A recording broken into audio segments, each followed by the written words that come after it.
He always said, "I still have time." He believed tomorrow would always come. But one day, tomorrow didn't wait for him. Rohan was just like many of us.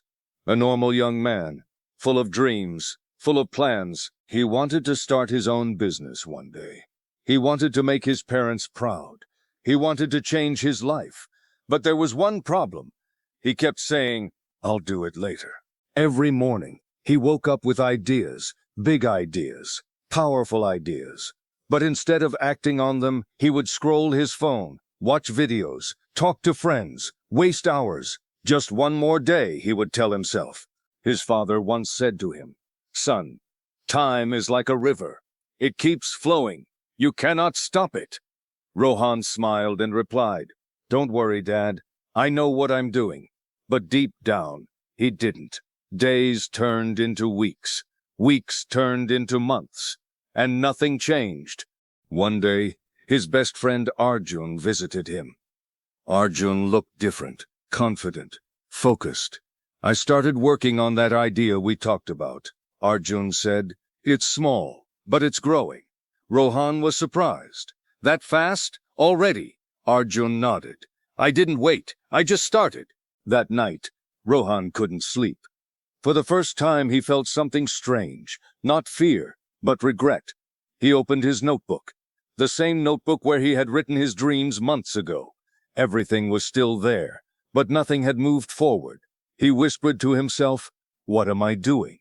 The next morning, he decided, "Today is the day. I will start." But then, his phone buzzed. A message, a distraction, and just like that, his today became tomorrow again. This pattern continued. Start tomorrow. Do it later. Not now.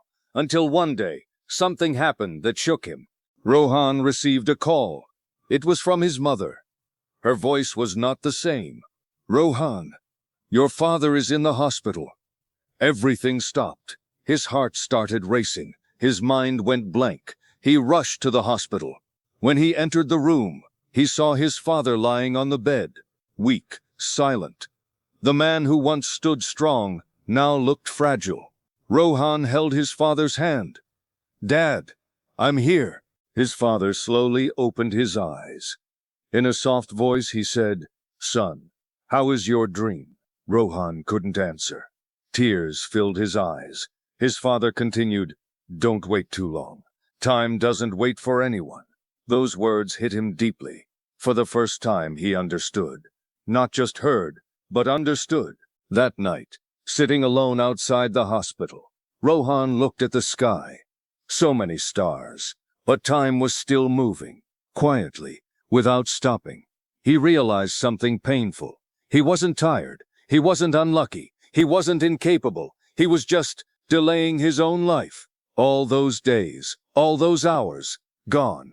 He thought about every moment he wasted, every later, every tomorrow, and suddenly, it hurt. Because now he knew time never waits.